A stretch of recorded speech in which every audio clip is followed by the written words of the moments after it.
Terlebih dahulu, saya ingin mengalu-alukan para hadirin semua ke Majlis Pelancaran Pelan Induk Pembudayaan Pembelajaran Sepanjang Hayat dan juga Persidangan Antarabangsa Pembelajaran Sepanjang Hayat 2011. To all our foreign participants, may I say selamat datang. Saya dan bagi pihak penganjur ingin menyatakan setinggi-tinggi penghargaan kepada Timbalan Perdana Menteri kita Yang Amat Berhormat Tan Sri Mahyudin Yassin. Di sebalik kesibukan masa, beliau sudi hadir merasmikan majlis yang bersejarah ini.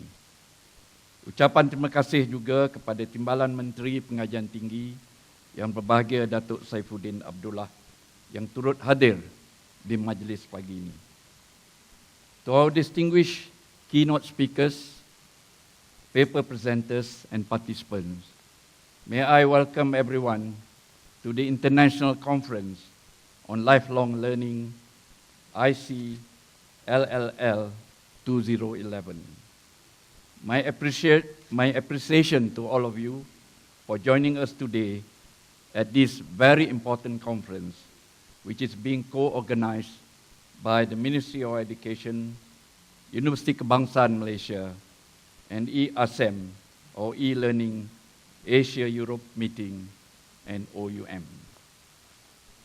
Ladies and gentlemen, given that the present-day workplace is becoming more skilled-based and technology-driven in a highly competitive, globalized economy, we as a nation have to prepare ourselves to meet these changes and challenges ahead.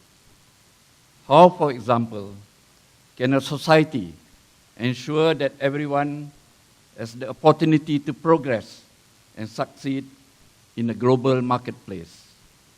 Part of the answer, as I can see it, is for everyone to learn and to continue learning throughout their lives. According to a Chinese proverb, learning is like rowing upstream. Not to advance is to drop back. Thus, education can no longer stop after you leave school, college, or the university. In Malaysia, ladies and gentlemen, we are beginning to see lifelong learning as an important necessity. With a population reaching 28.9 million, out of which 19 million, or 66%, are in the age working group of 15 to 64 years old, we need more training opportunities and skill and professional upgrading. We need to make sure that everyone in the community will have access to the knowledge and skills needed for the ever-changing employment landscape. Employers' industry must be at the forefront in promoting lifelong opportunities to their employees, as it leads to a win-win situation, consequently increasing employee productivity and earnings at the same time.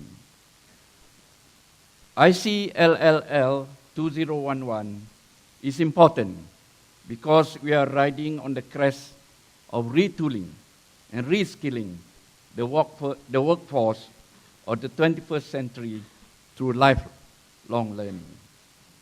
Equally important, this conference is about transforming the nation by making lifelong learning an integral part of people's lives.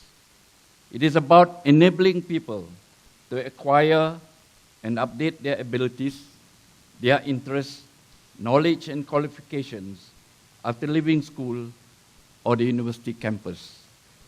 It is about enabling all citizens to adapt to being a part of knowledge-based society and to actively participate in all spheres of social and economic life, thus making their future more meaningful. This is where one can link the objectives of our international conference and the blueprint for lifelong learning. whose preparation has been meticulously supervised and monitored by the Ministry of Higher Education. We are indeed privileged that our Deputy Prime Minister will launch the blueprint shortly. In the case of Malaysia, lifelong learning is seeing some degree of success. The first distance education program was formally introduced by University Science Malaysia in 1971, and then followed by some other universities with their distance learning programs. The first entirely virtual mode of education delivery was introduced by University Tun Abdul Razak, UNITA, or now known as UniRazak, in 1988. Then in the year 2000, the first open and distant learning university, Open University Malaysia, was established, to be followed by at least 2 other ODL institutions, which is Wawasan Open University and Asia E-University.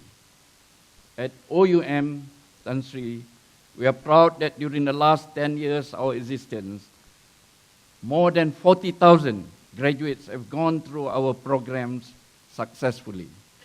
And out of these, over 32,000 are teachers. For this, we are thankful to Yang Amat Berhormat Tan Sri Mohidin for his wholehearted support to get our teachers in the school system to enroll into our Bachelor of Education programs.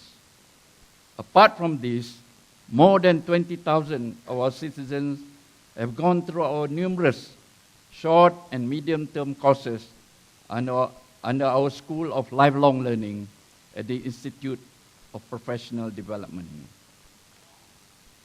While we witness a growing interest from many Malaysians who are beginning to view lifelong learning as a way of enhancing their livelihood, I believe there is much to be done, and there is room for improvement to ensure a holistic inculcation of lifelong learning throughout every level of our society.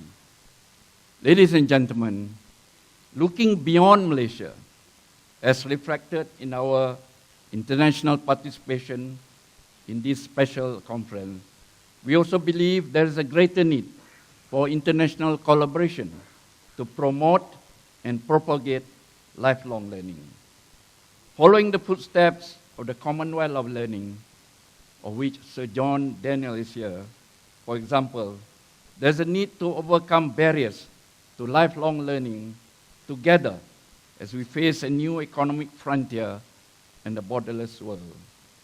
Unlike the past, knowledge and human capital are now prime strategic resources, and learning must be our key strategic initiative. In making lifelong learning more accessible and affordable, we must increasingly utilize IT and the use of Internet, whose social networking capabilities are powerful tools to reach every level of our community. At this juncture, ladies and gentlemen, may I wish everyone a successful conference and hope that we all will be enriched by the exchange of ideas and experiences.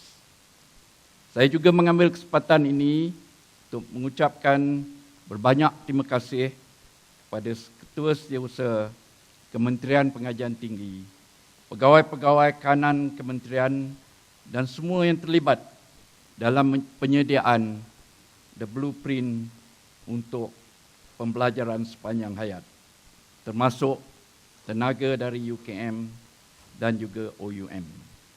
Akhir sekali, bagi pihak penganjur, saya ingin merakamkan ucapan berbanyak terima kasih kepada Yang Amat Berhormat Tan Sri Mahyudin dan juga Yang Berhormat Datuk Saifuddin yang dapat bersama kita di majlis yang sungguh bermakna ini.